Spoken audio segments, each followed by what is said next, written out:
c'est affreux aujourd'hui. C'est pour ça que mes parents sont partis. J'imagine que vous y avez été il y a 15-20 ans.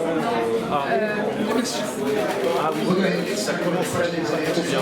You have other questions as we discuss the questions, please feel free to write them down and pass them forward. So I'll drop the microphone. So I thought the presentation was really interesting because, and we should thank our experts or entertainers. Our storytellers. I think the thing that I was really impressed with was that everybody did some kind of fundamental analysis, and everybody's fundamental analysis was different from the other experts sitting next to them. They each took completely different information and came up with, in some cases, remarkably similar conclusions.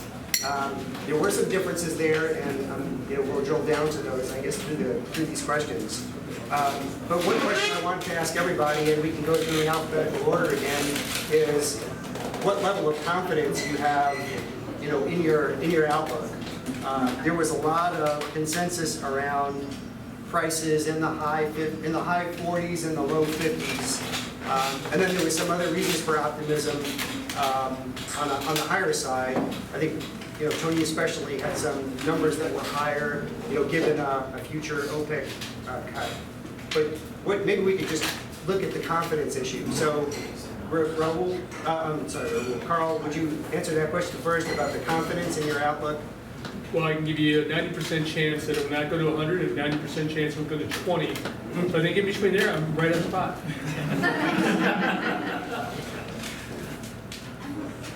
Okay, Raul, we'll let that one go. So it's interesting because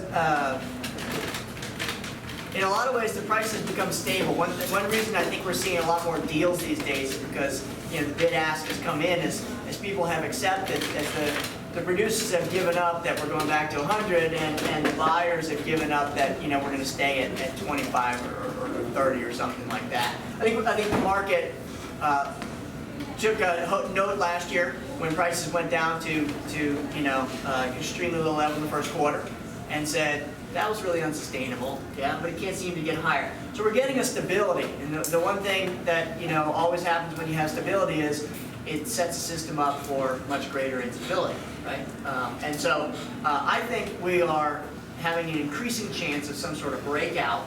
In my mind, probably to the upside, because we are traveling down the road without much insurance in terms of spare capacity, which is a new factor. Okay, as people who say spare capacity is now, there's a little bit of turn the valve spare capacity in OPEC. There's the U.S. PUDs and DUCs. Okay, and then there is inventories. Well, what I think is interesting is something did blow up around the world, and inventories started to come down. I think you would get a big fear premium in the market, right? Because people say, "Oh, that's our last bullet." Yeah, if we're drawing it down, that's really bullish. So anyway, and the other two take too long, right? The U.S. takes too long. So anyway, I think there's an increasing chance that the more stable everything gets, that we break out. So, I think there's a pretty decent chance about that. But again, it's a 20-25% chance, not something you can bet on. Right. So it sounds like with the kind of reduced capacity now, or reduced oversupply, very little events can actually trigger that instability. And so I think it's an interesting point. Yeah. Yeah, I think we hold a similar view about OPEC spare capacity being quite low, and then risk to the upside. I could talk to you about our approach and how we aim to do global analysis. So we actually chase the barrels around the world. So produce barrel in Bahrain, it needs to end up somewhere. That's kind of how our approach to modeling. But reality situation is, I'm doing this for a few years now, and the thing that is, it's just so much uncertainty. And I think our clients appreciate the discussion of the factors. Our clients appreciate scenarios as well. So should A and B and C happen, what should we expect? But the straight line forecast, this is our best guess. But of course, one thing we can bet on is that there will be things occur which nobody could have envisioned. So that makes the analysis interesting and dynamic, and sometimes lots of long nights.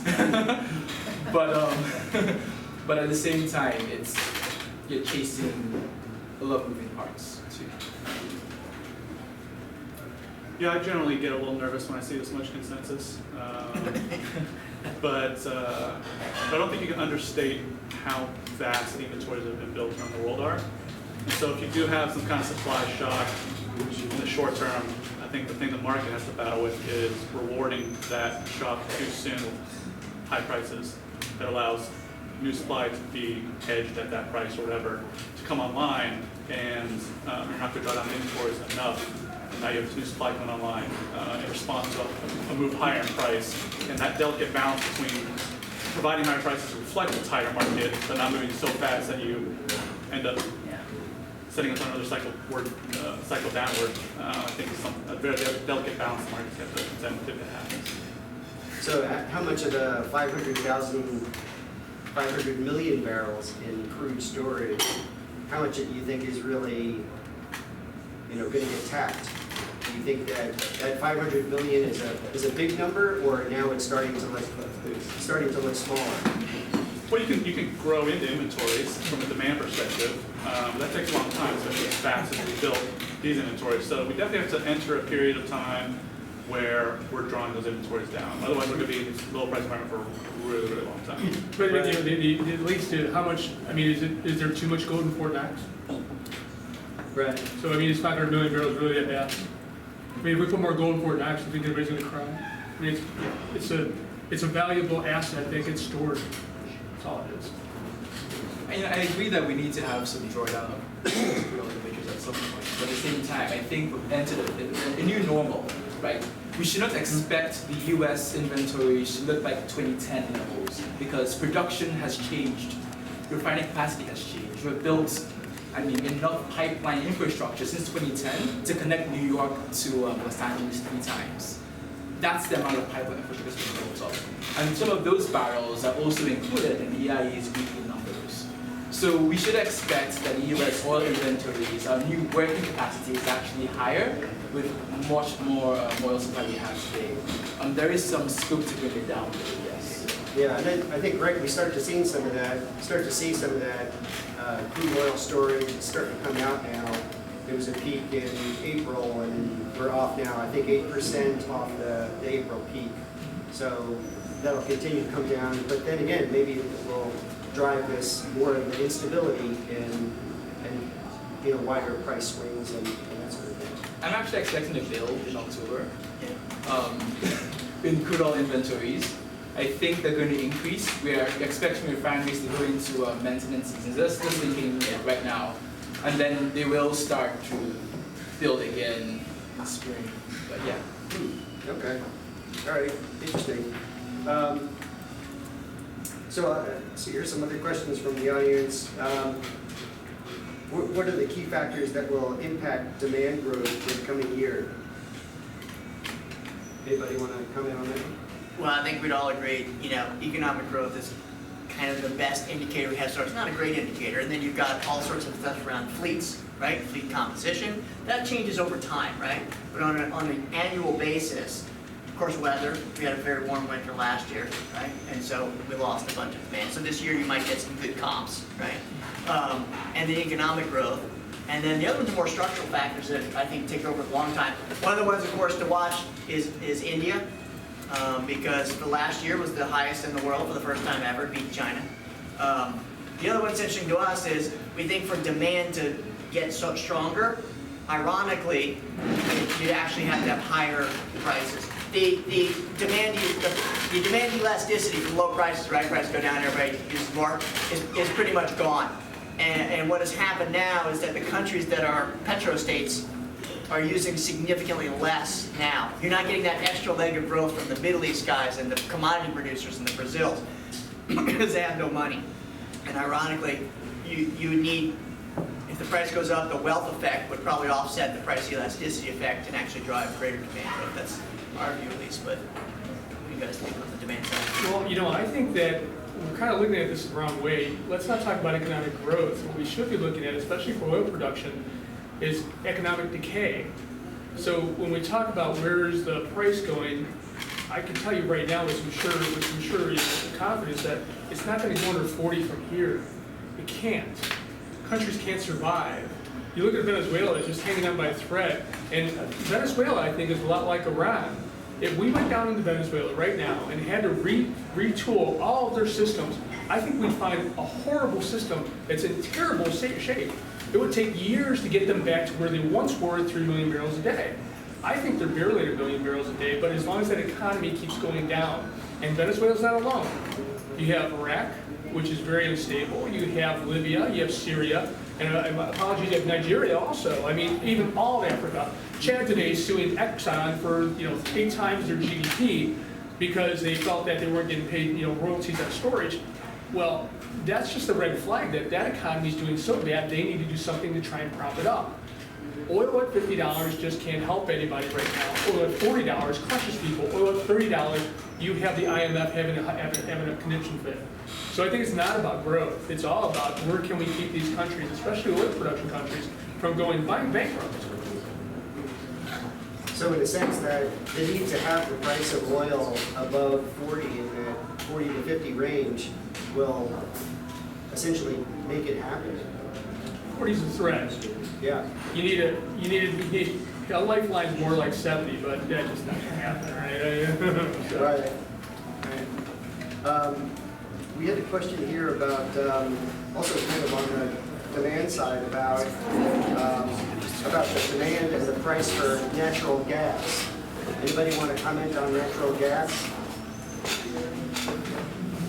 Nobody else wants to. I'll take a whack. So, okay. So interesting. Divide the natural gas market into 3 parts, or 4 parts. Gulf of Mexico, fine. Used to be 15 BCF a day, it's been declining. Second part, Appalachian gas. We all know the story, the Marcellus, the wonderful, right? It's gone up. However, now it's grown by, since 2012, roughly 12 BCF a day. The third part that I want you to think about is the associated gas. Every well that has less than, more than 10% liquids at the wellhead. That has gone up also about 12 BCF a day since the 2012. The fourth part of the market is non-Appalachian dry gas. It's down 16 BCF a day in the last 4 years, falling like a rock, continuing to go. In other words, $3 gas, sub $3 gas really doesn't work for the bulk of the system, okay?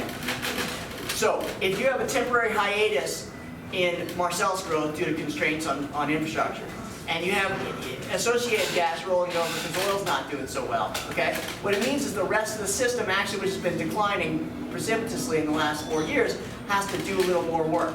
It's not impossible, just need a little more price, I think we'll get it, but I think that's why we're seeing the gas price starting to look pretty good. Now this is where demand really makes a difference because natural gas is only, there's some LNG, we always keep our fingers crossed about that, but for the most part, America is natural gas, and if demand, this is where demand comes in, right? GDP at 1.5%. There's not enough industrial production to use that kind of gas supply.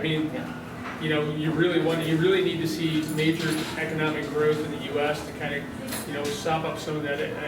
Well, but it's interesting because in 2017 and 18, we're finally seeing, 7 years after the gas price started to go down, we're starting to see demand come from that, from the LNG, Mexico exports, and also all that petchem facility that starts up next year, right? And they'll stop rejecting ethane. So it's a really long cycle, on the gas side, But the demand is one of the keys, and it looks really good the next couple of years.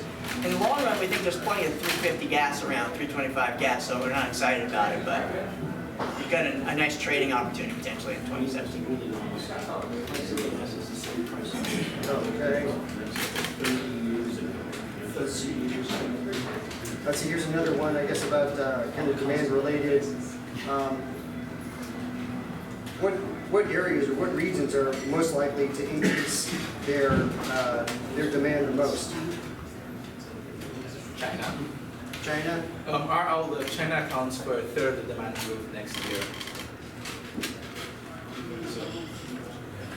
And the rest of the other 2/3 is kind of distributed around, huh? Yes, but that's the single biggest chunk, which is China in our outlook.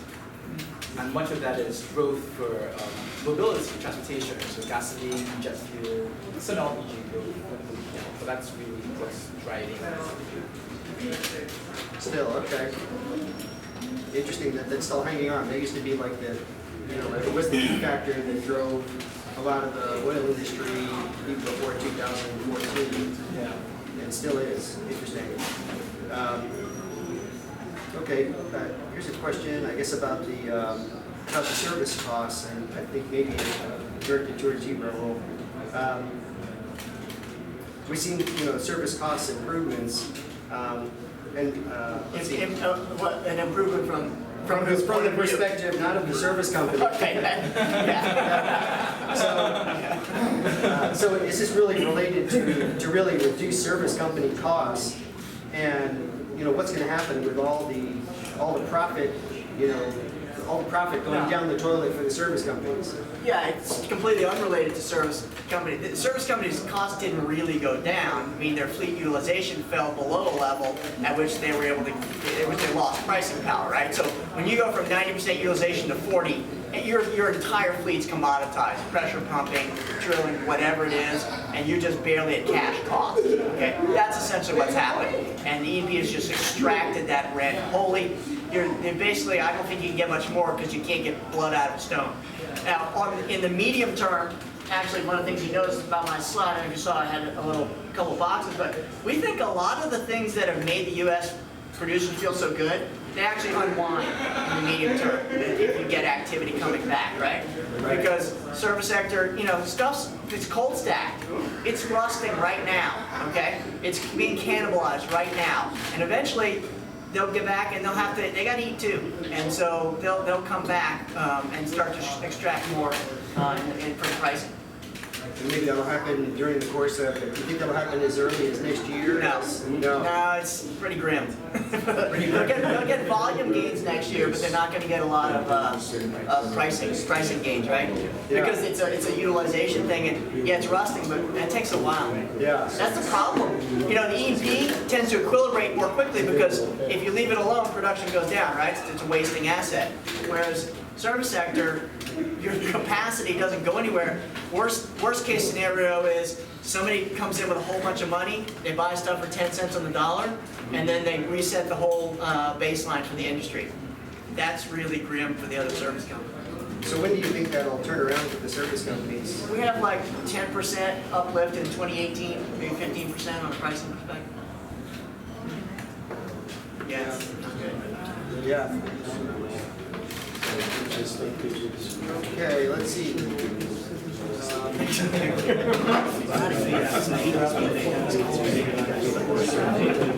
Okay, here's a question about the famous ducks. So U.S. drilled uncompleted wells are starting to drop now in number.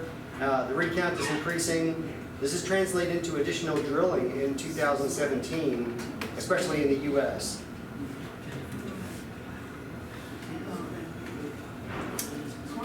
Anybody? Well, we have between the trough in May and the end of 2017, we have 400 rigs coming on. We also have DUCs unwinding, relatively steady. So we're already about a quarter of the way there. We're over 100. So we got another 300 rigs in our model. Before when? Before the end of 2017. Okay. Yeah, I'm gonna defer to again November. And I mean, I'm sticking by this. Trump wins. I think that a lot of the oil production in the U.S. picks up the pace. I think if they start laying out tariffs on Middle Eastern countries, what are we gonna do? We're gonna have to cut back imports. Or you just make them uncompetitive, right? Yeah, exactly. Yeah. So I mean that Also, could that change things a lot, right? That could change things in an enormous amount. Yeah. Okay. Let's see. Here's another question about capital efficiency. Isn't the capital efficiency due to the high grading of properties? Working. I think you were kind of saying that you were. Yeah, the mix focusing shift. on The mix shift. That's what I call. I just got tired of calling it high grading, so I call it mix shift now. So anyway, yeah, the nonlinear relationship between activity levels and production is due, in our minds, mostly to high grading. Okay. Yeah. It's clear from the structural part of the business. Back in 2014, you had 80% of the wells produced 200 barrels a day or less at the peak. Okay, they accounted for roughly 14%, 40% of the capital spent, and only 40% of the wells, 80% of, that set of wells only accounts for about 7% of the actual wedge production generated, right? 80% of well count, 40% of capital, only 7% of production added, new production. So you can get rid of them. You can just stop drilling them wholesale. You move from the periphery to the core, it's 3 times as good. You didn't learn anything. You just drill on the core, and now you're drilling the core faster, by the way, but that's not for the next couple of years of an issue. Yeah, how sustainable is that? So, yeah, we measure sweet spots. We think the Bakken's going to run into problems in 2019, 2020, but the Eagle Ford's not till 2023, 24, yeah. Even cored up, yeah. Permian, the Bone Spring runs into problems relatively soon, yeah, but not the 2 Wolfcamps on Midland and Delaware. Anyway, I'll take it. Interesting. So some of it's coming soon, some of the end's coming soon. Will be out of sweet spots, but some of them have a lot of life. It sounds like. But that's at the current activity level. That's what? That it lasts until 2019 or so is at the current activity level. Yeah, yeah. Well, it's our forecast activity level, okay, which is going up. But yeah, I mean the deal is it's not a catastrophe when you start to hit mild sweet spot exhaustion. It just means you have to migrate to less productive acreage, right? There will still be 50,000 well bores that can be drilled, okay, but they don't work at 40 anymore. They work at 55, okay. Okay, let's see. We have somebody here from EOG regarding your productivity headline graph and the increase in profit used. EOG is the main operator doing this, and they own their own sand, and this impacts their costs. Have you run a case without EOG? We can do it by company. You can see EOG stuff that has done better. We don't embed a lower cost for EOG wells. This is a economic philosophical thing, okay? EOG could just as easily sell transfer price at the going rate, okay? Yeah. And put all the profits in their sand line, okay? As they could in the E&P side, okay? And, honestly, EOG, it looked great, I thought, when sand was short. Yeah. Probably not as great when sand was readily available, okay? So, in a lot of ways, I try to keep transfer pricing at a market price, and so EOG's wells, unless they're doing something with sand or in a different technique, won't get a break because of the sand. It just means they own a great asset that makes money. They haven't owned the sand line. They could sell to other people, just as easily. Yeah. And then I think maybe we've seen some other similar factors with producers in the Permian owning their own transportation. It's a similar type of discussion. Okay, then maybe here are two kind of closing questions. One is, and this goes to each of the, and we'll go through alphabetically. If you were to watch only one thing for next year, Oprah, easily. says the entertainer. Apprentice. If you had to watch one thing as an indicator for the oil industry for next year, what would it be? Economic decay, definitely. I mean, you want to watch what countries are going to fail.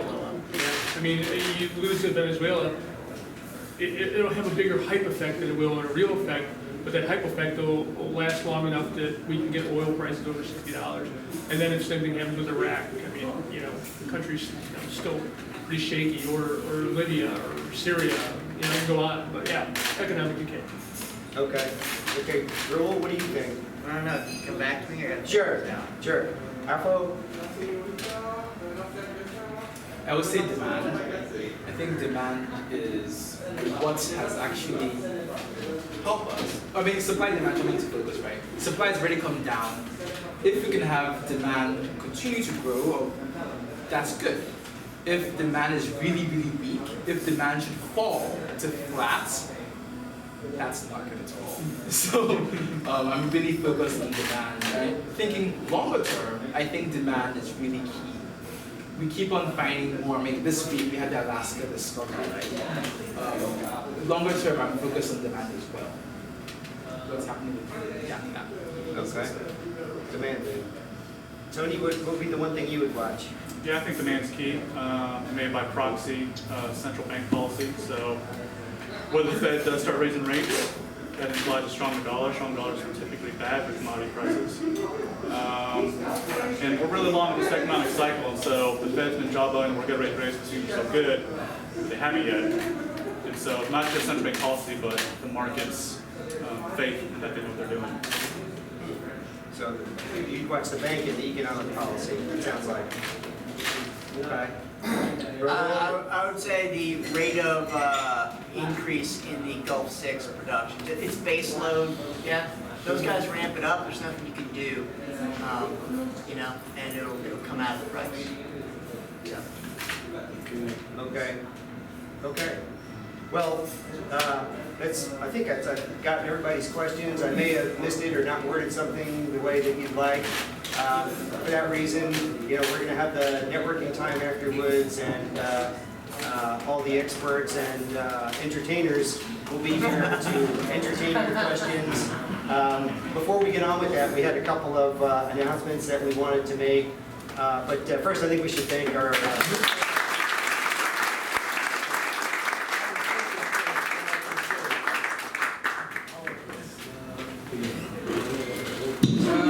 we're going to have a few events coming up. Mason, where are you? So Mason is going to present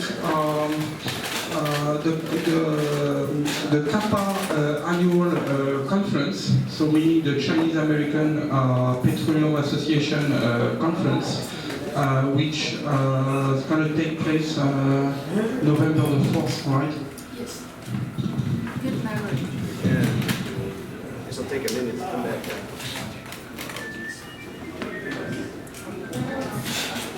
So, good evening, ladies and gentlemen. Can you guys hear me right? Perfect. Because the people normally say I have a very soft voice, so I have to scream a little bit sometimes. And before the slides is up, Yes, it's going to take a second to come up. okay, it's coming. So I'm so glad to have this opportunity to introduce Kappa. Kappa stands for Chinese American Petroleum Association. So here, anybody have heard about it or know this organization? Raise your hand.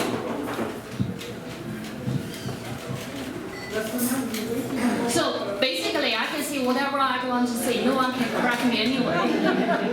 Just kidding. So Kappa is a non-profit, non-political professional organization, and it was founded about 30 years ago. We have 1,000 members right now. When we started, Kappa is more like a bridge for technology exchange among mainland China, Taiwan, and the United States. And we provide value-based services, now we provide continual education opportunities and career development forum for our members. So how can we do that? We are very heavily involved in community events. Like last year, we have, each year we have a family picnic. And last year we choose a very relevant topics for the Lunch and Learn. We have the educational seminar about the Ebola. And this year we have another educational seminar about the firearms to protect yourself. And on the technical side, we worked with a lot of technical professional associations to organize technical events. I can name a few like EPA, EPG, and Chinese American Chemical Society, China Petroleum University, and of course SPRE too. So why I'm here? Because next month, about 1 month away, on November 4th, we have a technical symposium at the Marathon Tower Marathon has been our sponsors, one of our sponsors to provide a facility for this technical symposium. The theme is navigating and repositioning for the future. So from those keynote speakers we had today, looks like the oil price will stay lower for longer.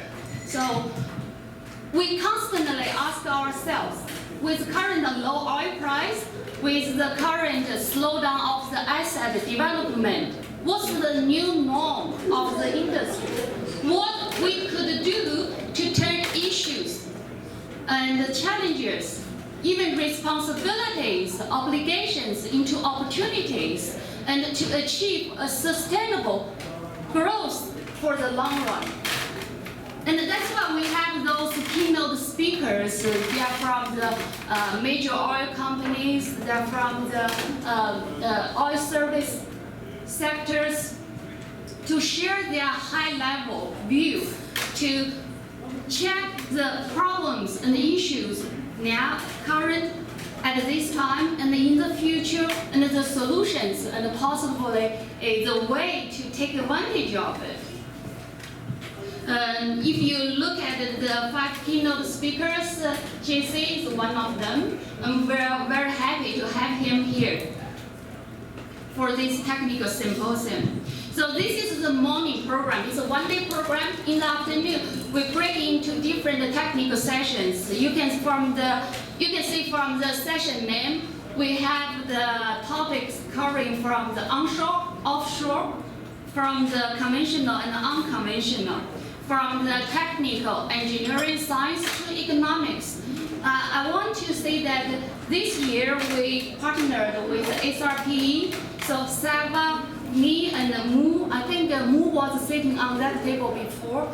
We are going to co-chair this technical economic, the petroleum economic session, and we have 5 speakers lined up already. The topics covers reserves, the financial cycle of field exploration, the case studies of the acquisition, specifically focusing on the production forecast and the economic analysis. So we have a full range of comprehension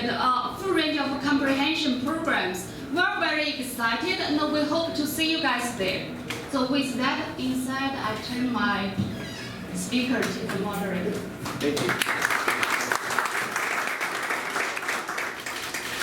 Okay, just your attention for one more minute. We just wanted to announce that our meeting for next month, it's the on Thursday evening. This month will be different. It'll be the second Thursday, so it's November the 10th, and we'll have Alan Gilmer. He's currently the chairman of TIPRO and the chairman and CEO of Drilling Info. He'll be speaking about the U.S. oil patch future. And I think that's the last announcement. So we thank you for your attention and cooperation and participation. So thank you very much for coming. JC? So thank you so much. Just very briefly, I'm going to give a gift to our distinguished speakers, okay? Because I think they did a great job. You didn't see me, but I was at the bar and I was listening very closely. Okay?